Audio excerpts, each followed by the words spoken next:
Assalamualaikum warahmatullahi wabarakatuh. Alhamdulillah.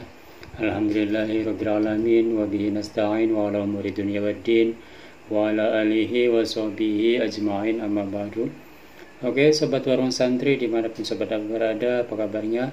Semoga sobat semuanya dalam keadaan sehat walafiat, selalu dilancarkan dalam segala aktivitasnya, selalu dimudahkan dalam mencari rezeki, dan semoga sobat semuanya selalu dalam lindungan Allah Subhanahu wa taala. Amin amin ya rabbal alamin.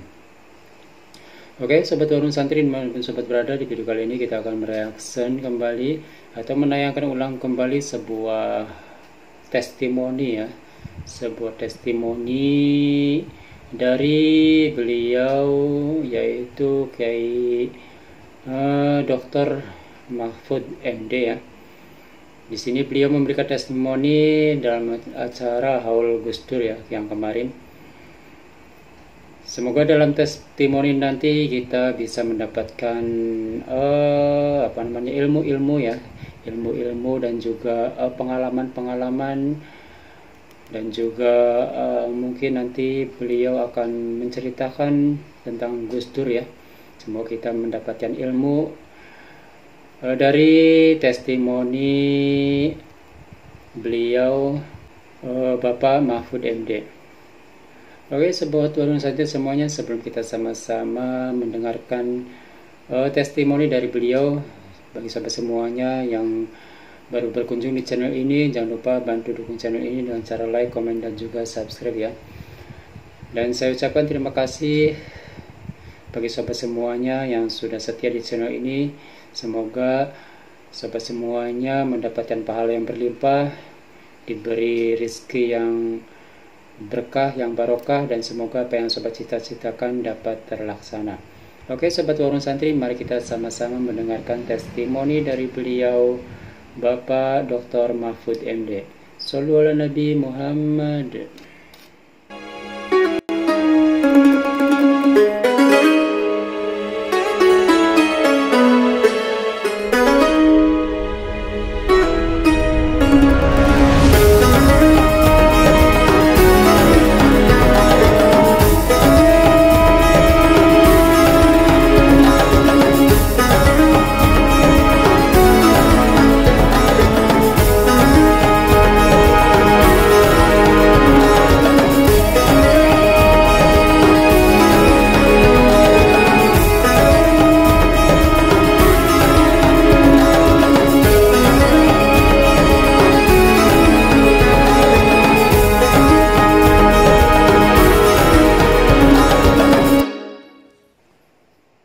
Assalamualaikum warahmatullahi wabarakatuh.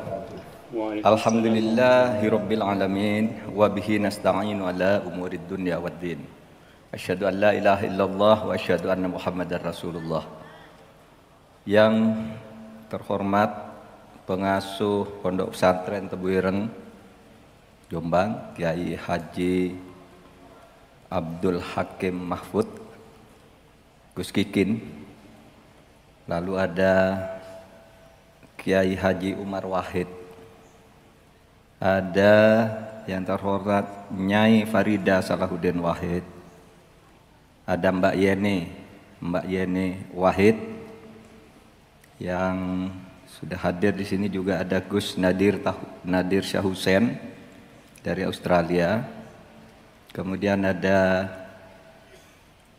Bapak Emil Elis Tianto Darda, Wakil Gubernur Jawa Timur, dan para Duriyah Kiai Hasyim Asy'ari serta para undangan santriwan dan santriwati yang berbahagia. Gus Dur itu adalah satu dari 4 tokoh dunia setelah abad ke-19. Malah mungkin sepanjang sejarah pemimpin-pemimpin dunia itu yang ketika wafat ditangisi oleh jutaan orang. 4 orang sepanjang yang bisa kita baca. Pertama, ketika pada tanggal 30 Januari 1948, Mahatma Gandhi, Bapak India, meninggal dunia. Seluruh India berduka. Menjadi berita dunia, itulah tangisan manusia terbanyak sampai saat itu. Lalu pada tahun 63, ketika John F. Kennedy pada tanggal 22 November mati ditembak, rakyat Amerika berduka dan berbondong-bondong mengantar kepergiannya, melepas dari pinggir-pinggir jalan di seluruh Amerika. Lalu yang ketiga, Khomeini, Ayatullah Ruhullah Khomeini, pemimpin revolusi Iran yang wafat pada tanggal 3 Juni tahun 1889. Dan sesudah itu muncul dari Indonesia ketika pada tanggal 30 Desember tahun 2009, Kiai Haji Abdurrahman Wahid yang sudah tidak lagi menduduki jabatan di pemerintahan maupun di politik itu wafat. Seluruh rakyat Indonesia berduka. Yang ini saya menyaksikan sendiri, karena begitu sehabis maghrib saya menerima tamu Kiai Hasyim Muzadi dan Khairul Anam dan beberapa orang lagi di rumah dinas saya Ketua MK. Tiba-tiba ada yang menelpon, Kiai Abdurrahman Wahid wafat. Kami semua mengakhiri acara dan langsung ke rumah sakit Cipto Mangunkusumo. Di situ ribuan orang sudah menutupi jalan. Semua lantai rumah sakit itu penuh sambil menangis, meraung-raung. Kemudian ketika Gus Dur dibawa pulang ke Cianjur, di pinggir jalan orang berteriak-teriak histeris, Gus Dur, Gus Dur, Gus Dur. Paginya saya ikut pesawat kepresidenan bersama Pak SBY, terbang ke Surabaya mengantar jenazah Gus Dur yang kemudian bersemayam di sini, di depan Bapak Ibu sekalian dan di samping kanan saya ini. Mulai dari Juanda sampai ke Tebuireng ini, orang di pinggir jalan berdubel, ada yang menangis, ada yang bertahlil. Anak-anak sekolah mengedekan bendera merah putih berteriak Gus Dur, Gus Dur, Gus Dur. Saya tidak pernah membaca lagi tokoh yang sebanyak itu ditangisi dan diantarkan oleh rakyatnya. Gus Dur bahkan sudah 14 tahun selalu ditengok. Selalu ditengok. Malam ini kita ke-14. Setiap minggu orang ke sini banyak, dan itu bukan hanya seperti kata Gus Kikin tadi, bukan hanya kaum muslimin yang ke sini, bukan hanya kaum muslimin. Cina, agama Hindu, Buddha, Kristen datang berdoa di rumah ibadah masing-masing untuk kebaikan Gus Dur di alam sana. Nah, saudara sekalian, itulah yang mungkin menjadi contoh yang difirmankan oleh Allah itu, bahwa orang yang baik meninggal dalam keadaan selalu terus berjuang, dia tidak akan pernah mati. Wala taqulu limayyuk talu fi sabilillahi amwat bal ahya. Jangan kau bilang orang-orang hebat yang sudah meninggal itu betul-betul mati. Dia selalu bersama kita. Ide-idenya tadi sudah di-setel di sini. Tentang kesetaraan, kemanusiaan, demokrasi. Itu terus bersama kita. Setiap kita ada problem perpecahan, orang lalu ingat, itu loh Gus Dur. Ini loh yang dikatakan oleh Gus Dur, agar bangsa ini bersatu. Oleh sebab itu ketika beliau berkuasa, saya merupakan salah satu orang yang dekat dengan Gus Dur. Saat-saat berkuasa dan menjelang berakhirnya kekuasaannya itu. Saya pernah bercerita dari mimbar ini. Sebenarnya kalau Gus Dur itu mau pada bulan Juli tahun 2001 itu, kalau mau Gus Dur tidak jatuh, Gus Dur tuh bisa menerima tawaran, Gus Dur udahlah tidak akan dijatuhkan, tapi politiknya harus begini. Kami minta menteri ini, kami minta menteri ini, kata parpol yang satunya. Itu saya yang membicarakan itu dengan pimpinan parpol. Saya waktu itu bertiga bersama Pak Alwi dan Bu Khofifah. Tapi ketika disampaikan Gus Dur bilang, demokrasi itu bukan pasar. Demokrasi itu bukan tukar-menukar jabatan begitu. Demokrasi itu prinsip penyelenggaraan negara di mana konstitusi harus ditegakkan.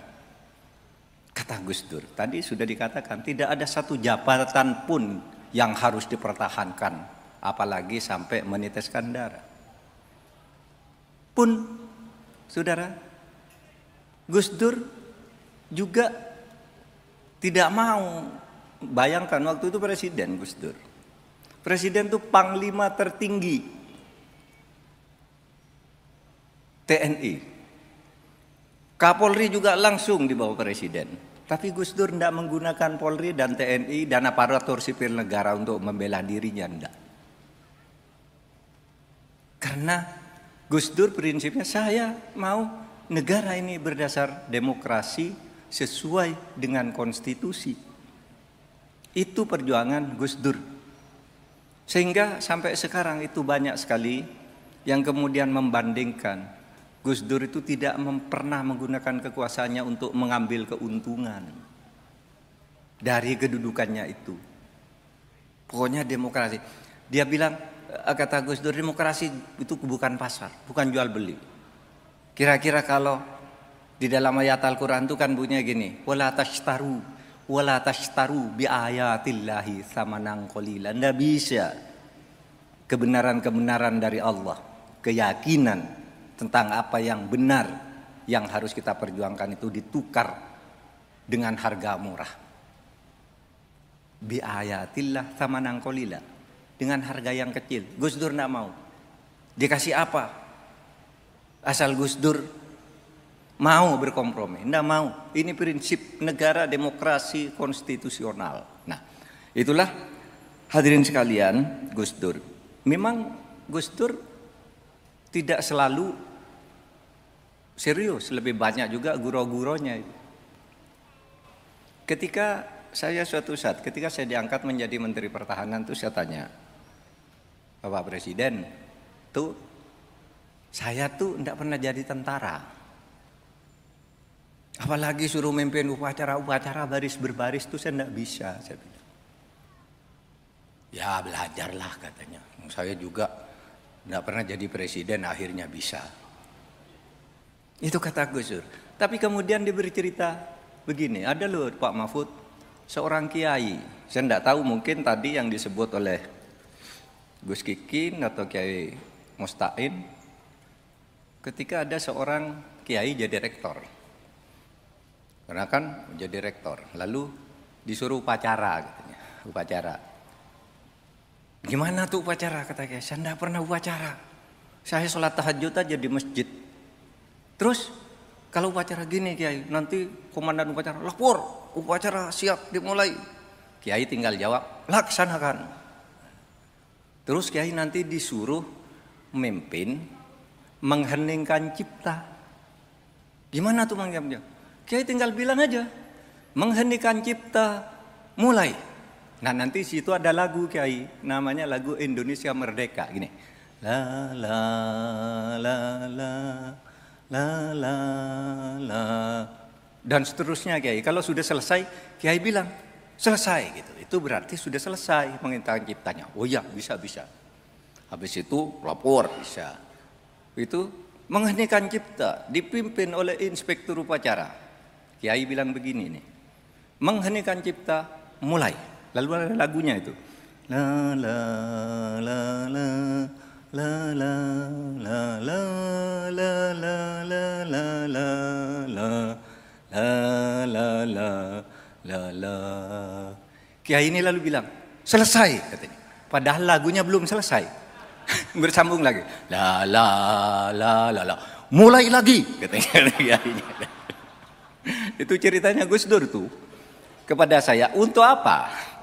Untuk apa itu? Ya untuk, iya, dengarkan dulu kalau orang itu, dan hati-hati jangan buru-buru gitu. Nah cerita gitu, kalau Gus Dur itu hendak mendikte kadang-kadang beritahu.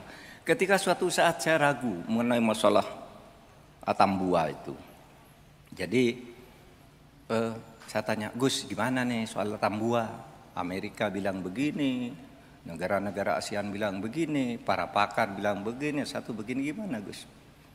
Ah katanya, gitu aja kamu kok repot katanya. Gini katanya, nih saya ceritain. Pak Harto itu dulu mempunyai 2 ajudan. Yang satu tentara, yang satu ustadz. Gimana terus Gus? Ya itu kalau tentara itu prinsipnya, kalau melangkah harus mulai dari kaki kiri. Kalau ustadz menurut hadis Nabi, sesuatu harus selalu dimulai dari yang kanan, tidak boleh kiri.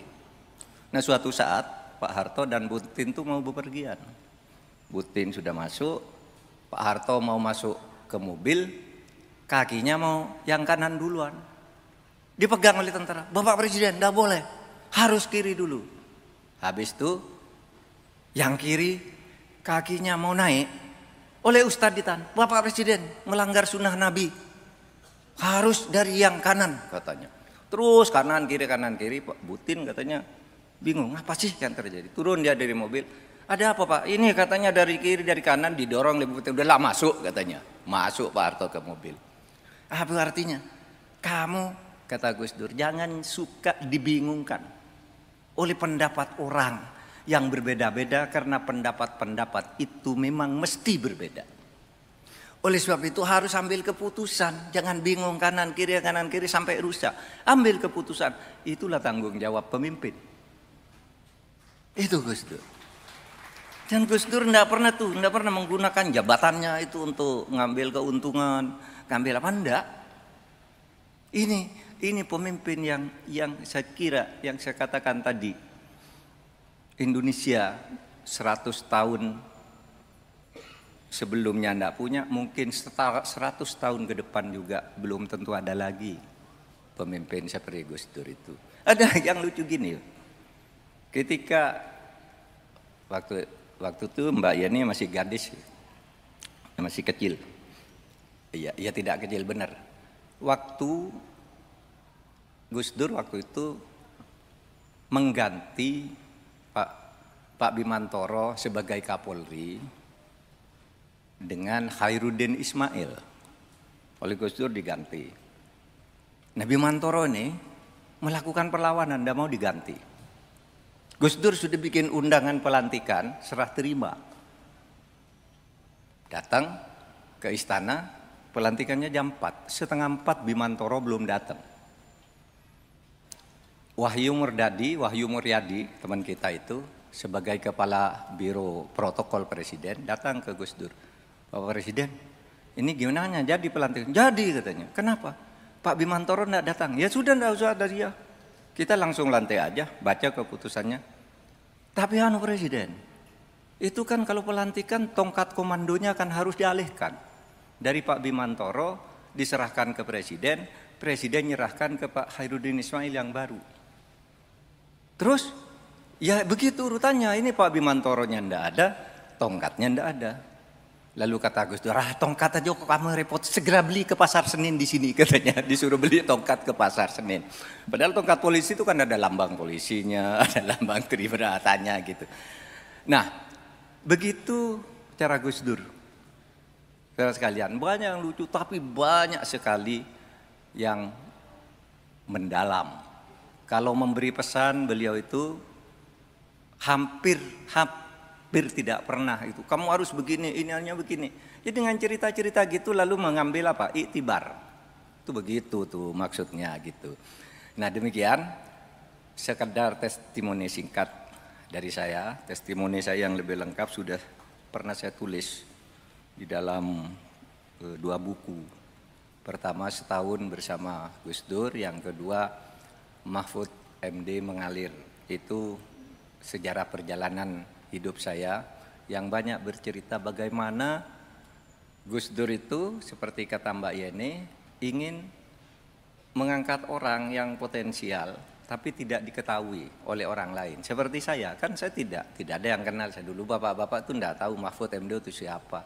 Gus Nadir juga enggak tahu siapa tuh Mahfud MD. Kan baru tahu sesudah diangkat Gus Dur. Karena saya bukan siapa-siapa. Tapi Gus Dur waktu itu ada saya, ada Mbak Yeni, ada Muslim Abdurrahman almarhum gitu. Muslim, Mahfud ini penting untuk penegakan hukum di negara kita. Waktu itu Gus Dur bilang begitu. Nah itu saya anggap sebagai wasiat dari Gus Dur bahwa saya harus terus menegakkan hukum seperti yang dikatakan oleh Gus Dur. Sekian, terima kasih. Assalamualaikum warahmatullahi wabarakatuh.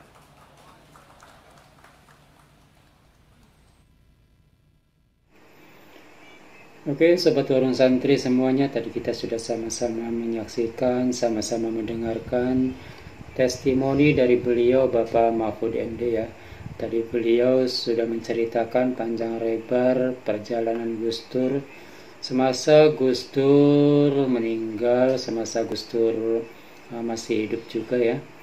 Jadi rakyat Indonesia ketika beliau Gus Dur wafat, seluruh rakyat Indonesia itu menangis ya. Oke, Sobat Warung Santri semuanya, mungkin cukup sampai di sini saja dulu perjumpaan kita di video kali ini.